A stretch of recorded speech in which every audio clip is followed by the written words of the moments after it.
Good afternoon sir అందరికి. Sir Revanth sir CM sir first time sir. Good afternoon sir. చాలా హ్యాపీగా ఉంది sir. మా ఊరి ఆడపడుచులు ఇద్దరున్నారు సార్ అక్కడ. మాది Dhanwada mandal sir and Dhanwada village sir.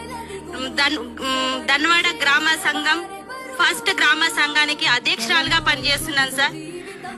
నేను వచ్చేసి నా సొంతంగా రొట్టెల బిజినెస్ చేసుకుంటున్నా సార్. జొన్న రొట్టెలు, రాగి రొట్టెలు, సజ్జ రొట్టెలు సొంతంగా బిజినెస్ చేస్తున్నా సార్. నాకు వచ్చి ఆదాయం గవర్నమెంట్ ఇచ్చింది సార్. మహిళా సంఘాల లోన్ నుంచి ఈ రోజు నేను ఒక మంచి స్థాయిలో ఉన్నాను సార్. నేను ఇంతకు ముందుకు ప్రైవేట్ స్కూల్లో టీచర్ గా పనిచేసిన సార్. అప్పుడు నా శాలరీ 5,000 సార్.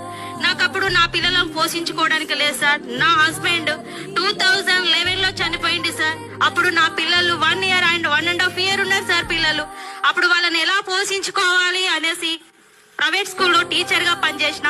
ఇప్పుడు నా సొంతంగా బిజినెస్ పెట్టుకొని మాక్సిమం ఒక నెలకు 30,000 సంపాదించుకుంటున్నా సార్. నేను ఒక రోజు వచ్చేసి నాకు 1,500 వస్తుంది sir. Thank you so much sir. అందరికి నా హృదయపూర్వక నమస్కారములు సార్. హ్యాపీగా ఉంది సార్.